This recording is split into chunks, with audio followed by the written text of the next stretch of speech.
Welcome.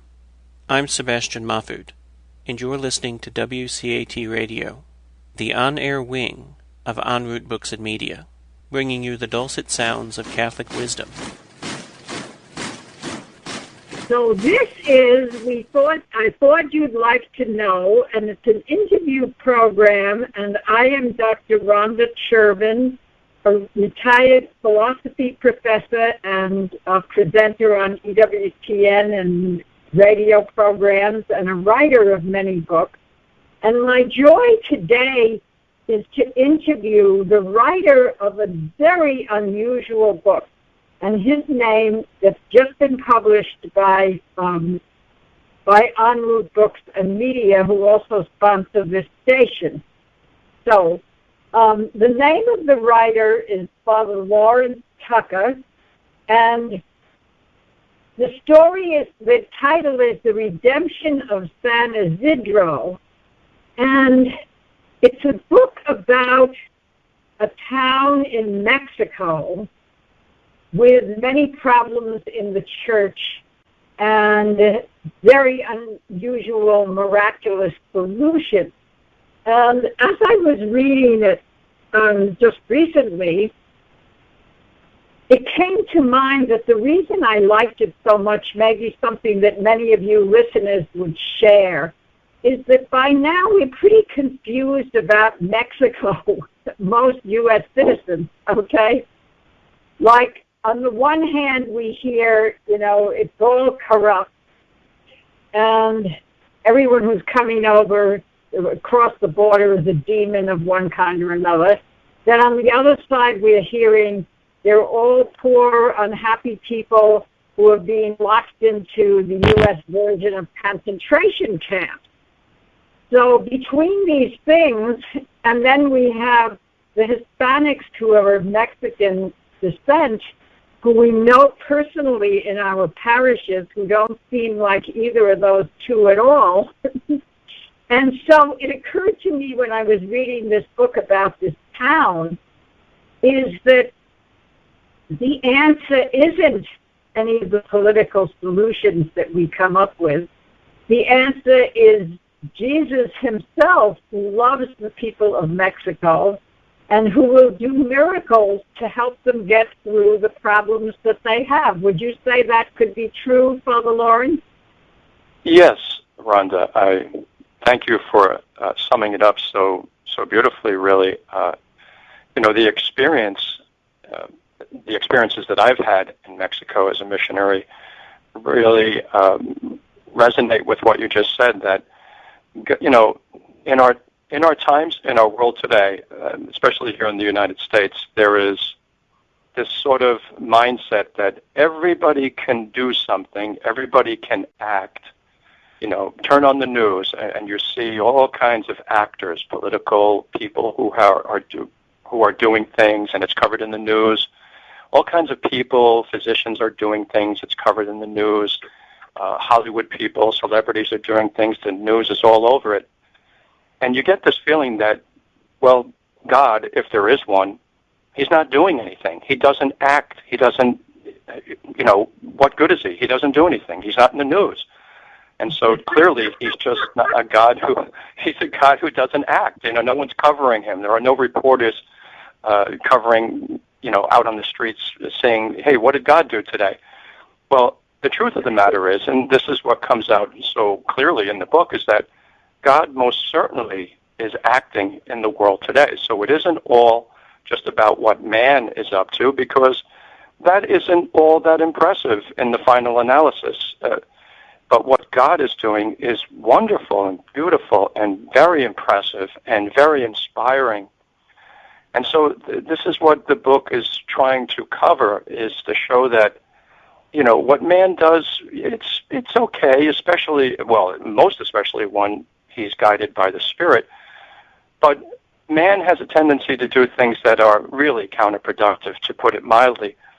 And so what does God do? When man does things that damage the human family, the human community, the natural environment, does God just sit back and say, oh, gee, look at that. Well, I have to permit it because man has a great dignity made in my image and likeness, so I have to permit this. Or does he just do that, or does he act? And the truth is, he does act, but how does he act? Very often, most of the times, he acts through us. If we don't put obstacles in his way, within ourselves, as it were, he will use us, and he will act, and he will try his best to correct what man has already damaged or, messed up in some way. Well, of course, I agree with you, Father Larry, and most of our listeners probably agree with you, too. Could you just give them a sense of, first of all, just give them the basic plot of the book? Well, sure, Dr. Chervin. The idea is that there was a team of missionaries who went into Mexico to start a mission, and they found out as they were preparing for the mission that this mission was much more challenging and difficult than they ever would have imagined. It was clearly an impossible mission, but the Spirit guided the team leader to do certain things in preparation for this mission, and those things that he did are another beautiful aspect of the book, because I think, Dr. Chervin, one of the things the book brings out is how important the lay people are in the mission of the church, because it is the lay people who come to the priest's rescue and they really salvage this mission that would have been completely impossible without their input and their help. So it's bringing out that dimension of the church's mission, that the lay people most certainly do have a critical role in the work and in the mission of the church. And so it goes on to show how the mission team adjusts to really just circumstances that were practically unthinkable, impossible really, and yet because the priest was a very prayerful priest, he was turning to the Lord and to our Blessed Lady, and receiving great inspiration and great guidance that would help him to move beyond the various obstacles that were put in his way by a priest, no less, and certain obstacles also were put in his way because of the drug trafficking and such that goes on in Mexico. But in every instance, because of the teams relying on God and on the inspirations that flow from the Spirit, the team was able to deal with all of these things. And so, without giving away the grand finale, as it were, that's basically what's going on. And to read it and to see it and to see how it unfolds, I don't think the reader is going to be able to put down the book, or they will with great hesitation, because it just keeps gaining momentum and moving towards a conclusion that is just very beautiful. And so, I would say that would be my synopsis, as it were, of the basic plot, Now, this gives no idea of the wonderful style of this book. The style of the book is like someone telling you the most exciting stories about their adventures in life, see? And it's very colorful and humorous, and at the same time, deep, deep, deep spirituality interwoven. So, if that's part of the reason you wouldn't put the book down. So it's not a pious legend. It's a real, true story, with fictional elements, but a true story, and just something to give you hope in the midst of, all this hopeless feeling a lot of us have, particularly as Father Larry mentioned from the news. You get a horrible feeling about the world. And would you be willing, Father Larry, to just read a little section so I get an idea of the style? Yes, of course. I'm looking at the manuscript right now. Let me just go to... okay, let me see here. I'm going to go to this section that describes the protagonist, a priest by the name of Father John Landon, who really wants to be known as Father Jack. And let's see if I can find that section. This Father Jack was beautifully animated with the Spirit, always in a state of communion with God, a real, I guess you would say, something of a mystic. And here, I think this is it. Okay, so this is where Father Jack and Brother Gabriel are meeting with these two laywomen in El Paso, Texas, who are going to help them. I don't want to give away too much, but they're going to help them with this mission impossible.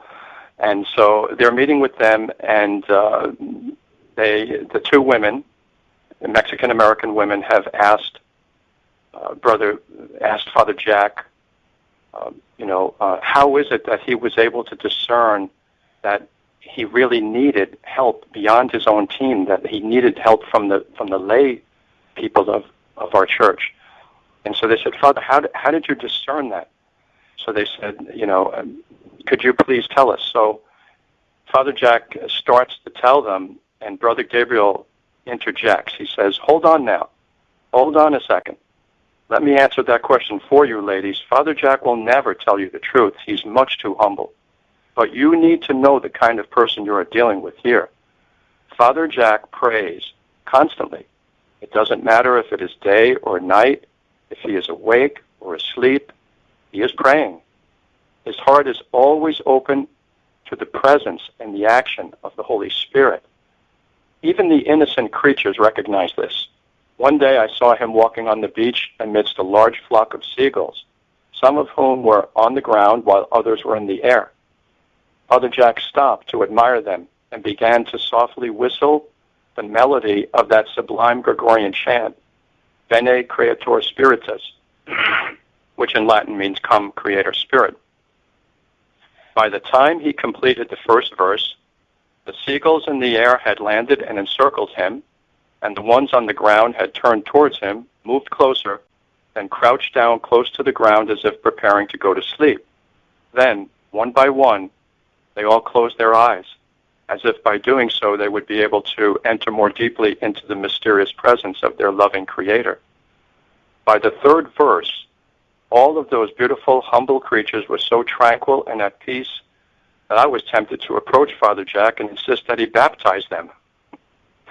The fact that the Spirit indicated to him that something unusual was going on in San Isidro and that he should try to find out more doesn't surprise me, as you will no doubt see for yourself. He does this sort of thing on a daily basis. And that's what, okay, so I'm stopping the reading right there. So that's what Father Jack is all about. He does this sort of discernment and communion with the living God on a daily basis, and that's how the mission proceeds. That's how he evades and moves around the most incredible obstacles that, are really scary, actually. And some of these obstacles were really terrifying. But by the grace of God, he was able to manage it all, take it all in stride. And so that's really the beauty of the book, shows that in the face of, like we were saying before, Dr. Chervin, in the face of the bad news, there's good news. And we don't want to forget that. And that's what's happening. And my observation is that even amongst the Catholic faithful, that very often what I'm seeing, I go across the country for 6 months of the year doing mission appeals from coast to coast. So I meet the entire Catholic Church of the United States.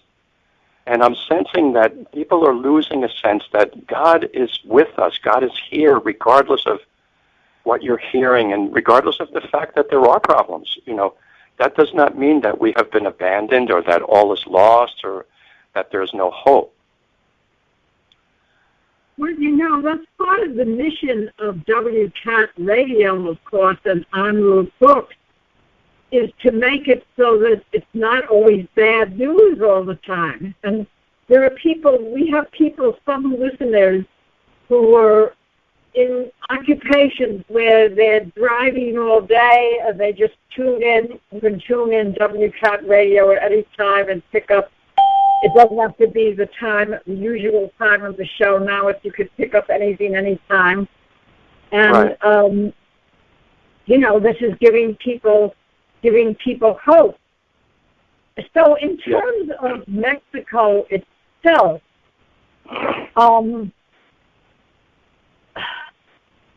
like one of the messages of the book, isn't it, is that sure there are terrible problems involving drugs, sex trafficking, all different kinds of things. But that doesn't mean that good things, beautiful good things, aren't happening at the same time every minute, right? Exactly. It's true, Rhonda. Mexico, and I know that you know Mexico very well also, but I've known Mexico for 30 years now, and I haven't lived there all that time, but I have lived there continuously for 5 years, and then back and forth many times for various temporary missions. And I lived in Laredo, Texas for 6 years, and that's basically Mexico. Just 90% of the population, if not more, of Laredo, Texas are Mexican Americans. And what you see in Mexico is just so beautiful. The faith of the people, it's such a beautiful faith in the sense that, here in the United States or in Europe, the devotion to Mary is a devotion to someone who is associated with Jesus, the mother of Jesus, someone very special, someone, that is truly the mother of God and such. But in Mexico, it's different. It has a different feeling, a different depth, because from the cradle to the grave, the Mexican soul knows, without any question, without any doubt, that their mother is Our Lady of Guadalupe. They know that right from the cradle. It's instilled in them. It's a part of their whole Catholic consciousness. And so we talk about to Jesus through Mary. Well, that's who they are. They only know Jesus through Our Lady of Guadalupe, their mother. And so their bond with Jesus is completely different. I remember when I was there once doing a mission, starting a mission as it were, and I tried to get a movement going in my parish, a contemplative prayer movement. And so I had it set for the first meeting, like a Tuesday night at 7 o'clock or something like that. No one came. After a month of offering this, nobody came. And then I finally figured it out. I said, these people are already contemplatives. Their whole spirituality is just buried in their relationship with their mother, Our Lady of Guadalupe, unto Jesus. And so I just gave up. I said, forget about it. They're already there. I have to recognize the culture. I have to recognize the spirituality of it's different, than in the United States or Europe. And so, the Mexican spirit is more an alabare, a fiesta type of a spirit. They love to sing. They love to just rejoice and give praise and thankful for God's gifts and blessings, even in the midst of incredible poverty. So, Mexico has beauty everywhere, but there are some dark spots, and those are mentioned in the book. So I sometimes ask people look shocked, and I think there's something missing in my way of thinking of it. Why would people in Mexico want to come to the United States, where there are 80 million abortions since Roe v. Wade, so their kids could go to a public school where they would learn how good it is to have abortions if you're not set up well in life, and all this bad stuff, and probably lose their faith as well? Why would they want to do that? Well, what people have told me is that if you have a certain degree of poverty, which is not, like in our country, people are considered poor if they don't have a car and, a TV set in every room or a computer in every room. But anyway, if you're really poor, that there's an instinct in fathers that they have to somehow protect their family and get them out of these conditions of near starvation, and that's why they do it. What do you say from having been there much more? I've never lived in Mexico, by the way, so, what would you say, Father Larry? Yeah, no, your observation, Dr. Chervin, is right on spot. I mean, it's perfect. I've often wondered about that myself because living on both sides of the border, I've lived in Laredo, I've lived in Nuevo Laredo, I've lived in other places in Mexico, and having seen, and also I was born and raised in New York City, so seeing all of these contrasts and kind of weighing them, and being a priest and being a missionary, and kind of weighing all these factors that you just mentioned in the balance, I've often wondered myself that why would a beautiful Catholic family from a beautiful, humble but beautiful little place, let's say a mountain pueblito in Mexico, or even a city in Mexico, why would they leave their home country, which has so much beauty, so much culture, to come to the declining moral environment of the United States, where, like you said, their children, what are they going to learn in public school?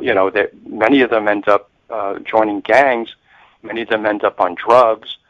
What is this all about? Why are they coming? Where is their faith in all of this? And so I have wondered about that. I had at one time I had a little parish in Mexico, and I would say that there probably almost every family, at least 90% of the families in my parish, one member of the family was in the United States, illegally working and sending back money. And so here's the pastoral problem that an American priest in Mexico will find, is that those families that are missing the member, and again, 90% of the time, that member is the father of the family. So here you have all of these families that are fatherless, and they might have 9, 10, 12 children. And so here's the mother trying to take care of the children. Meanwhile, the father is in the States trying to take care of his family. But there's a great sorrow. There's a great anxiety in the family. This is now a broken family. There's no father. And the young mother very often is subject to the attentions, as it were, of a lot of the men in the pueblo who know that she's alone. This scares the children.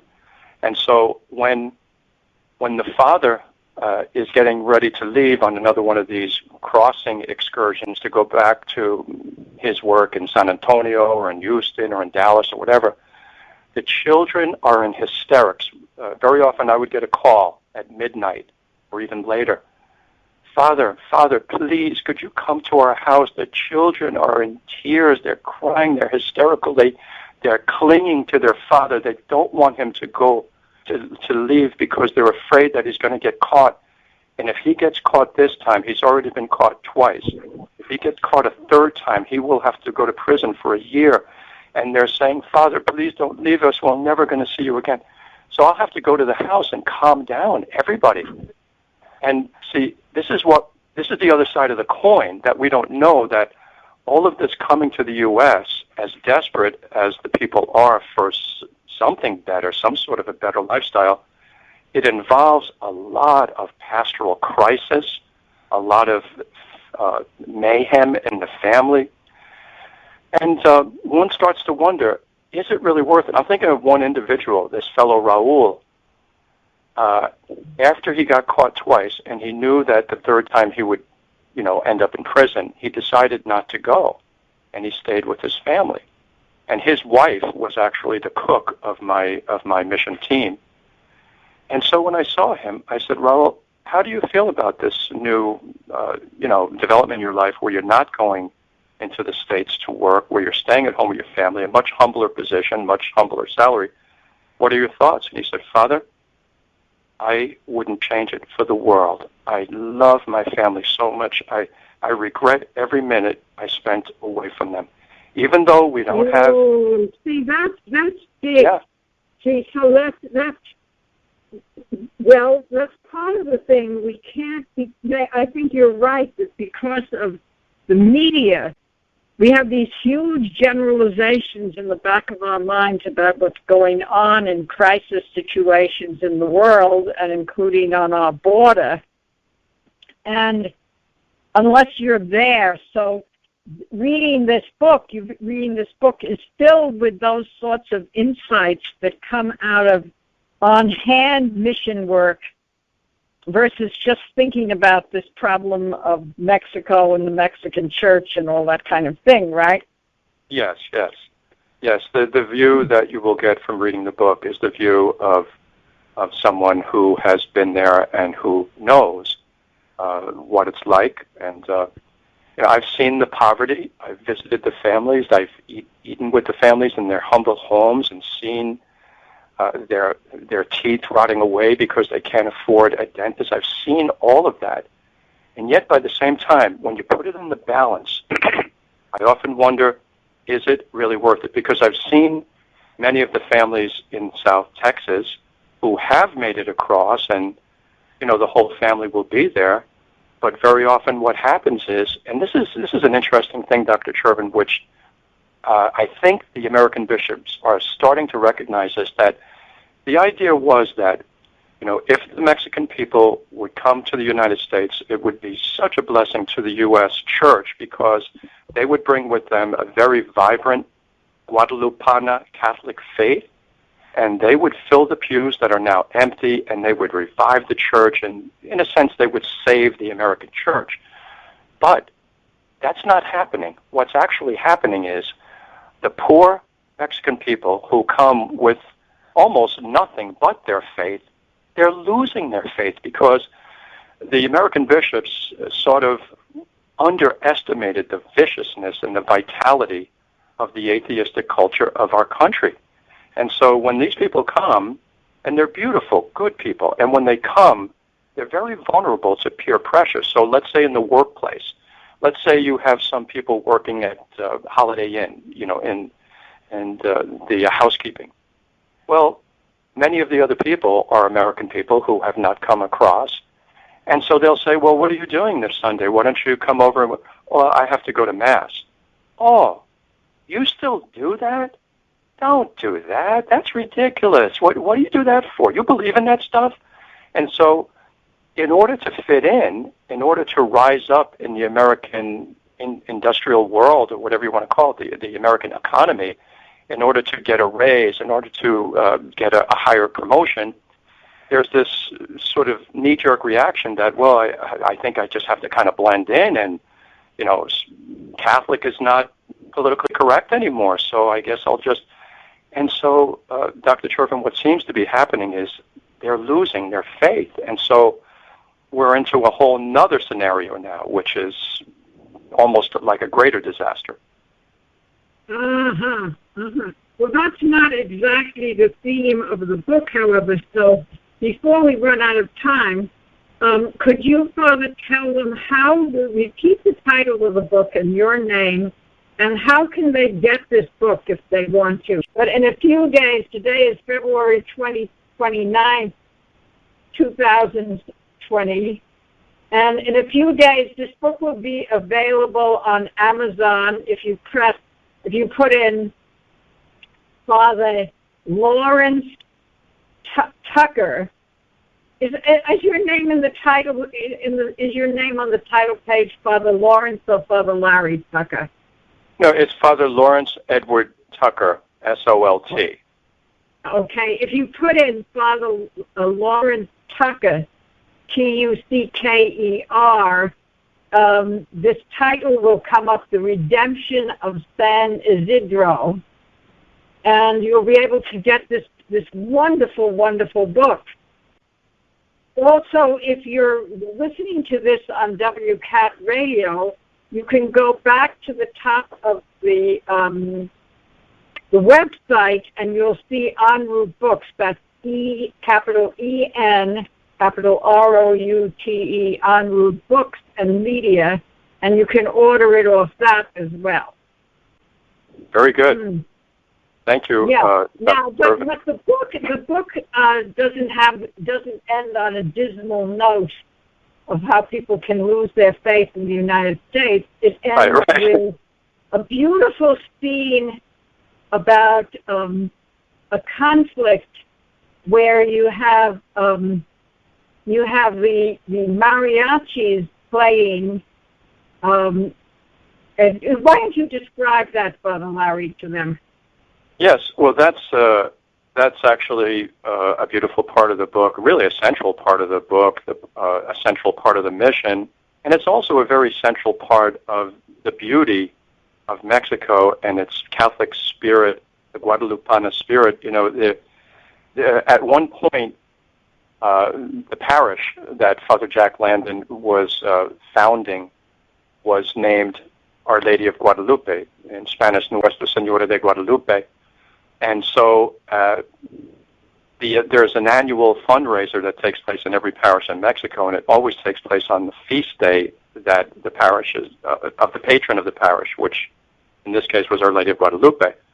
So at the feast of Our Lady of Guadalupe, it's really a tradition to have the mariachis come and serenade Our Lady after the Mass that takes place when the sun sets. They have a beautiful Mass, and then the mariachis come into the church at the end of the Mass. In total darkness, they come in and they're singing and they're playing, and then they get up to the front. And the only thing that's lit in the church generally is the image of Our Lady of Guadalupe, or the statue, whatever it happens to be. And so in the book, there was a crisis because Father Jack was operating on a shoestring financially, and he found out that to get the mariachis to come to the fiesta, it would cost him $1,000. And he was completely, totally amazed that how expensive it was, and that they were charging anything at all, because he thought that they were dedicated to Our Lady of Guadalupe, and that on her feast that they all played for free, and he found out otherwise. So a big dynamic in the book is, how does Father Jack solve what he calls the mariachi crisis? How is he going to solve this problem without becoming the American priest who's out to just denigrate historic things, Mexican culture, all the beautiful things? He doesn't, how does he do this without coming across as being completely insensitive to everything that's important to the Mexican people? And so, without giving away the solution, he does resolve the problem, but that's one of the beautiful things about the book, is that the Spirit helps us in all of these things. If we just turn to the Spirit and ask the Spirit humbly, help us, help us to solve these problems. And he always will. God always will help those who call upon him. Yeah, I want to give a positive example in the U.S. because I experienced it and it was so tremendous to me, is I happen to be living in a little parish in North Carolina, and I was looking for a charismatic prayer group because I love charismatic prayer. There was no English prayer group, but there was a Guatemalan charismatic group on Saturday night, because a group of Guatemalan immigrants came over in order to work in a factory that happened to be in this town in North Carolina. And this group had leaders who had just been through high school at the most, but who were trained beautifully in theology. As an example that you'll love, Father Larry, is at every prayer meeting they would say, now the Mass on Sunday is more important than this prayer meeting because that's Jesus himself in the Eucharist, see? Wow. So they were solid as can be. Anyhow, So here they were leading this group, and what the people did is they said to the kids, the teenagers, you can't go anywhere Saturday night except to the prayer meetings. So there's all the teenagers. And they're catechizing the teenagers. Meanwhile, with all this music, they have 3 different revolving bands doing Hispanic Hispanic music, right? And then what I loved was on Good Friday, when you venerate the cross, the Hispanics in the parish were in the parish hall with someone translating everything into Spanish from the Mass, right, from the service, the Good Friday service. And all the Anglos are in the main chapel, right? So you come to the veneration of the cross, and all these Hispanics crawl on their knees all the way from the parish hall to venerate the cross. Wow. And we Anglos, prissy Anglos, have to watch this and realize who's superior. So I just love that parish. And so it's just an example of how it doesn't have to turn out miserably. No, it doesn't have to. No, it's just, it's just one of those things where sometimes the pastor is very open and allows the Latinos in the church to, do their thing, and the congregations can be very, very inspiring and very happy too, and very much relieved that they have that parish where the pastor is welcoming them, and like I said, the children are even involved, and all of that is really good stuff. I mean, that's what we want to happen. That's the plan, as it were, to evangelize every Catholic that comes to our country or is in the country already. The whole idea, that's the whole plan of Pope Francis, is just to keep reaching out, keep evangelizing, keep the Spirit busy, as it were. Give the Spirit all the opportunities he needs to do what he does best, which is sanctify the people. Okay, so, well, I'm going to give you a guarantee. If you get Father Larry's book, Redemption of San Isidro is spelled Isidro. If you get Father Lawrence Tucker's book, Redemption of San Isidro, you will wind up feeling twice as hopeful as you did before you read it. And if you didn't, what will I give you? I'll give you 3 rosaries. No, if they don't, you can read one of your books, Dr. Chervin, because your books are also filled with hope and light and inspiration. Oh, I hope so. So we're going to stop now, and let's see. Father, I want you to give a blessing to anyone who is listening to this program. Sure, Rhonda. And how about if I give a bilingual blessing? Yes. CC, come and know. Okay. Father, I ask you to bless all the beautiful listeners of this wonderful radio station, and I ask you to fill them with new peace and with new inspiration, elevate their souls so that they live more in Jesus than they live in this passing world. Padre, pido una bendición muy fuerte sobre cada persona que está escuchando esta estación, este programa. Padre, llénalos con su espíritu para que puedan vivir más en Jesús que en este mundo que está pasando. Pido esta bendición en su nombre, Padre, Hijo, Espíritu Santo. Amén. Amen.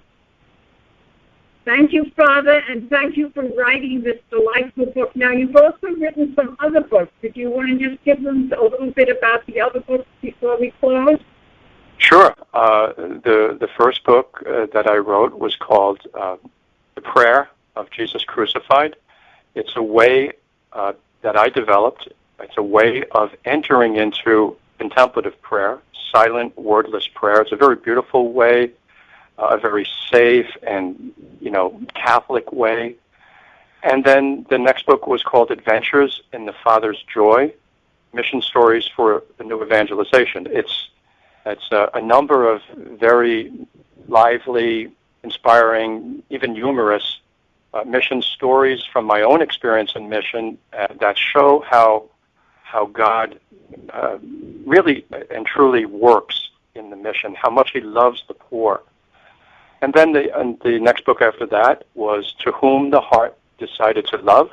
It's a novel, and it's a book that I wrote because after having read Laudato Si, Pope Francis's encyclical on our common home, the encyclical that deals really with the environment and what's going on there, I knew that probably papal documents are not really that popular with the average reader, so I planned to write a novel that would incorporate the central points, the central ideas that are in that encyclical. And so that's the novel. It's called To Whom the Heart Decided to Love, and it's about a multi-billionaire named Benjamin Lake who loses his faith, goes down to Mexico, to Chiapas, the city of San Cristobal de las Casas, to do really a very shady business deal. Now, this man is already worth $75 billion. He's the owner of the biggest private bank in the United States, and now here he is in Chiapas trying to orchestrate an extremely shady business deal.